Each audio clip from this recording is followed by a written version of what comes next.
सूर्यरथ chairman Subhadra art gallery Bhubaneswar भारतर प्रधानमंत्री श्री नरेंद्र मोदी जीवन और दर्शन पर आधारित चित्रकला प्रदर्शनी आंतर्जातिक चित्रकला प्रदर्शनी मोदी @20 गत एक वर्ष मध्य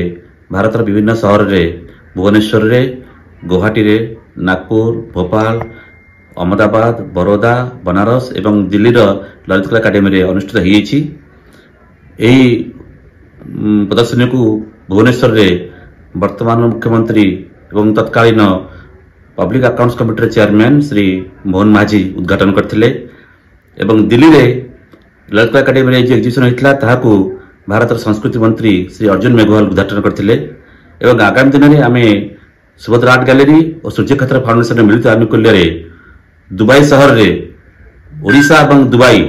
रो सांस्कृतिक समन्वय पाई मोदी @20 आंतर्जातिक चित्रकला प्रदर्शनी अनुष्ठित जाउची नवेम्बर 2024 मसीह से आम प्रस्तुति जोरसोर चली। भारत ओडिशा रो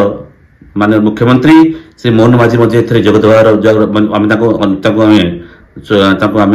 आमंत्रण करिछु। आशा करुच्ची ओडिशा सरकार एवं अन्य मान सहयोग यही प्रदर्शनी अत्यंत सफलता अर्जन करिवो। आज आमे दुबई रे ओडिशा एवं दुबई यूएई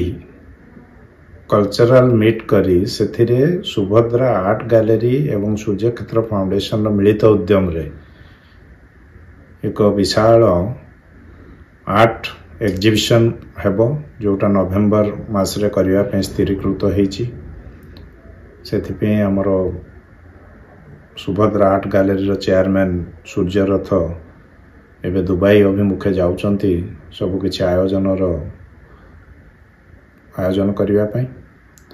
एवं मोदी @20 इंडिया रो विभिन्न जगार हे सारीची। मोदींकर जो कार्यकलाप जो भली तांकर सब जीवन दर्शन उपरे आर्ट सब विभिन्न आर्टिस्ट माने करिसेंती से बळे आर्टिस्ट मान को प्रमोशन करिया पई आमे माने